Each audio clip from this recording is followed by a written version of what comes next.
श्रीमद् कुंज विहारिणे नमः। श्री स्वामी हरिदास विजयतीर्थराम।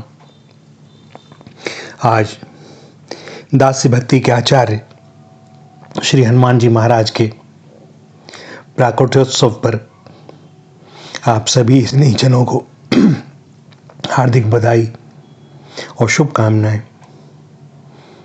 हनुमान जी महाराज कलयुग के प्रत्यक्ष देवता हैं और भैया जो इनको पकड़ लेगा वो राम जी को प्राप्त कर लेगा, क्योंकि हनुमान जी ही राम जी को किसी को सौंप सकते हैं। भक्त ऐसे होते हैं कि भगवान के घर की चाबी मानो उन्हीं के हाथ में होती है। सो राम जी तो हनुमान जी के मुख की ओर देखते ही रहते हैं कि कुछ मांग बैठे। वे अपने लिए तो कभी कुछ नहीं मांगते, किंतु हम जैसे अधमों पर वो दया करके हमारा नाम यदि प्रभु से कह दें तो उनकी जो दया हमें प्राप्त होगी अनिवर्चनीय होगी। वैसे तो हनुमान जी महाराज स्वयं सक्षम हैं, किंतु भैया वे तो सदा तन्मय रहते हैं सीताराम जी के नाम गुणगान में। हनुमान जी महाराज के प्राकट्योत्सव की अनेक कथाएं कही जाती हैं। ये अनेक कथाएं क्यों? क्योंकि कल्प भेद के अनुसार कथाओं में कुछ परिवर्तन हो जाता है। तो बस ज्यादा बुद्धि पर जोर न डालें, यही समझ लें कि हरि अनंत, हरि कथा अनंता। वानरराज केसरी के साथ दीर्घकाल तक सुखपूर्वक जीवन व्यतीत करती हुई जब दिव्यंजना को कोई संतान नहीं हुई तब एक कठोर तप करने लगी। कपिराज केसरी अपनी सुंदर सहधर्मिणी अंजना के साथ सुमेरु पर्वत पर निवास करते थे और दिव्यंजना ने पुत्र प्राप्ति की कामना के लिए 7 सहस्त्र वर्षों तक कर्पूर गौरव उमानाथ की उपासना की।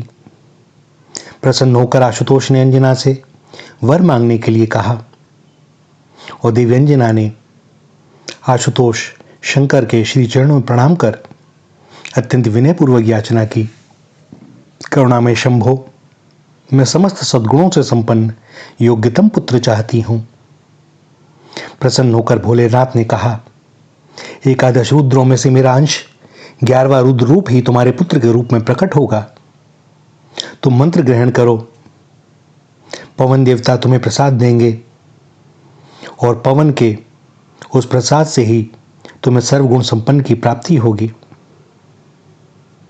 भगवान भोलेनाथ अंतर्ध्यान हो गए और तभी से भगवती अंजना अंजलि पसारे हुए भगवान शिव द्वारा प्रदत्त मंत्र का जाप करने लगी। और इधर बहुत अधिक आयु बीत जाने पर भी कोई संतान न होने से श्री रघुकुल शिरोमणि राजा दशरथ के मन में अत्यधिक ग्लानि हुई। उन्होंने वशिष्ठ जी के आदेशानुसार महर्षि ऋष्यशृंग के द्वारा पुत्रेष्टि यज्ञ करवाया। ऋषि ने भक्तिपूर्वक आहुतियां दी और प्रसन्न होकर अग्निदेव हाथ में हविष्यान्न खीर लेकर प्रकट हुए और उन्होंने राजा दशरथ से कहा, हे राजन, तुम्हारे कार्य की सिद्धि हो गई।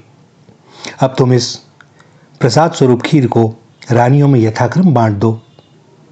और अग्निदेव अंतर्धान हो गए। राजा दशरथ ने खीर का आधा भाग बड़ी रानी कौशल्या को दिया और शेष आधे के 2 भाग किए, जिनमें से एक भाग कैकेयी को दिया। शेष के 2 भाग हुए और राजा ने उनको कौशल्या एवं कैकेयी के हाथ पर रखकर प्रसन्न मन से सुमित्रा को दे दिया।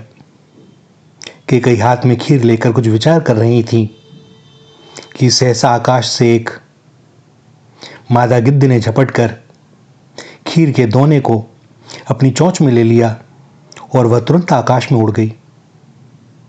कैकेयी महारानी व्याकुल हो गई। महाराज दशरथ की प्रेरणा से कौशल्या और सुमित्रा ने अपने प्रसादी खीर का थोड़ा थोड़ा भाग कैकेयी को दिया। तीनों रानियां गर्भवती हुईं। महारानी कौशल्या के अंक में श्री रामचंद्र जी, कैकेयी की गोद में भरत जी एवं सुमित्रा देवी को कृतार्थ करने के लिए श्री लक्ष्मण जी और श्री शत्रुघ्न जी प्रकट हुए और वह मादा गिद्ध कैकेयी के भाग का प्रसाद लिए आकाश में उड़ती चली जा रही थी। सहसा झंझावात आया और मादा गिद्ध उस झंझावात में फंस गई और खीर का वह दोहना उसकी चोंच से गिर गया।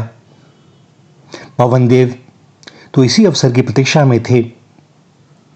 यह होना ही था महादेव की कृपा से। सो उन्होंने उक्त प्रसादी खीर के दोहने को अंजना की अंजलि में डाल दिया और अंजना ने तुरंत ही पवन प्रदत्त उस खीर को आदरपूर्वक ग्रहण कर लिया और वे गर्भवती हो गई। चैत्र शुक्ल पूर्णिमा मंगलवार की पवित्र वेला थी। भगवान शिव अपने परमाराध्य श्री राम की मुनि मन मोहिनी अवतार लीला के दर्शन एवं उसमें सहायता प्रदान करने के लिए अपने अंश 11वें रुद्र से इस शुभ तिथि और शुभ मुहूर्त में माता अंजना के गर्भ से पवन पुत्र महावीर हनुमान के रूप में धरती पर अवतरित हुए। कल्प भेद से कुछ लोग इनका प्राकट्य काल चैत्र शुक्ल एकादशी के दिन मघा नक्षत्र में मानते हैं, कुछ कार्तिक कृष्ण चतुर्दशी को, कुछ कार्तिक पूर्णिमा को पवन पुत्र का जन्म मानते हैं, कोई मंगलवार तो कोई शनिवार को उनका जन्मदिन स्वीकार करते हैं। किंतु भैया, यह सब कल्प भेद की बातें हम भावुक भक्तों के लिए अपने आराध्य की सभी पुण्यमयी तिथियां श्रेष्ठ हैं।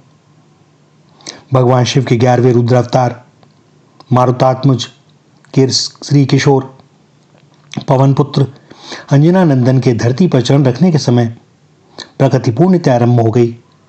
दिशाएं प्रसन्न हो गईं। सूर्यदेव की किरणें सुखद शीतल हो गईं। सरिताओं में स्वच्छ सलिल बहने लगा।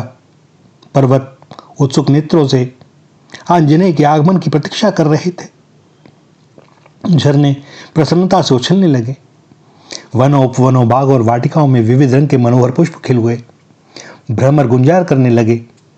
मनमत्त वायु धीमी गति से डोलने लगे।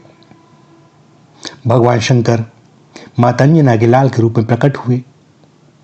प्राकट्य काल में ही श्री हनुमान जी महाराज का सौंदर्य अतुलनीय एवं अवर्णनीय था। उनकी अंग कांति पिंगल वर्ण की, उनके रोम केश एवं नेत्र भी पिंगल वर्ण के ही।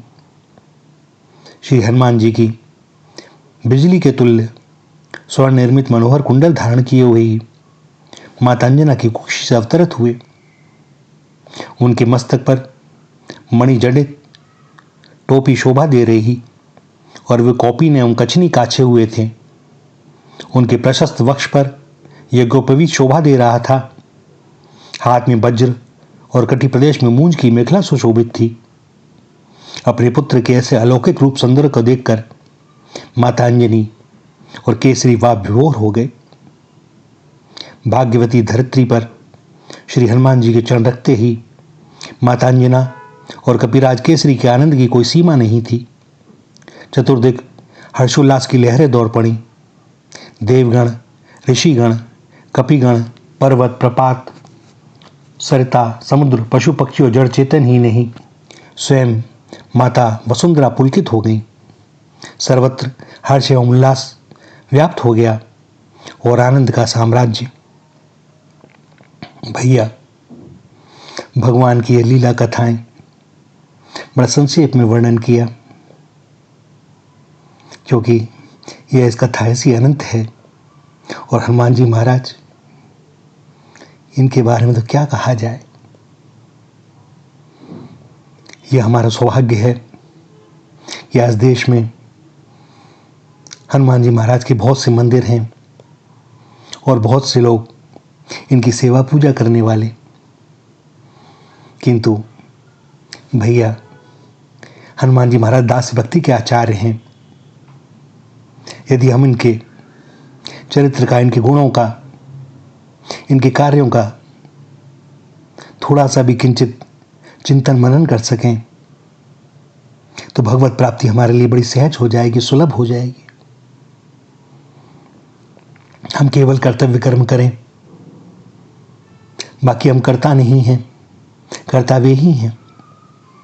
हनुमान जी महाराज जब बड़े बड़े काम कर देते हैं और जब राम जी हमारे प्रशंसा करते हैं तो वे कहते हैं महाराज सब आप ही का बल है। कहीं भी कर्तृत्व का अभिमान नहीं और सेवा में सबसे पहले केवल श्री सीताराम जी का दर्शन, उन्हीं का चिंतन, उन्हीं का मनन। चरित्र ऐसा कि ऐसे ब्रह्मचारी कि क्या कहा जाए, और अपने लिए कुछ चाहिए नहीं, केवल रामचरित सुनवे को रसिया। आज भी जहाँ जहाँ राम कथा होती है, भगवत कथा होती है, ये सत्य बात है, ईश्वर हनुमान जी महाराज वहीं विराजते हैं। और यही वरदान उन्होंने मांगा था राम जी से कि जब तक इस धरा पर आपकी कथा होती रहेगी मैं यहीं रहूंगा। वे सुनकर आघाते नहीं हैं, किंतु हम मूढ़ बुद्धि, आंखों दृष्टिहीन कहाँ उन्हें पहचान पाते हैं, कहाँ उन्हें देख पाते हैं। उनकी सेवा पूजा का, उनके भक्त होने का नाटक करते हैं। कोई भी आचरण, एक सूत्र उनका पकड़ लें, जीवन में उतार लें और उनसे प्रार्थना करें तो कौन सी ऐसी चीज दुर्लभ है जो नहीं होए तात तुम पाही। भैया ये जो तुलसीदास जी हनुमान चालीसा रची है ना, यह चालीसा नहीं है, हर चौपाई एक मंत्र है, सिद्ध मंत्र है। बस हम विश्वास करें और शरण हो जाएं, फिर देखें हमारा जीवन कितना कल्याणकारी हो जाता है, कितना आनंददायी हो जाता है। यह जन्म सफल हो जाएगा। आप सबको पुनः बधाई। श्री राधा, श्री राधा, श्री राधा।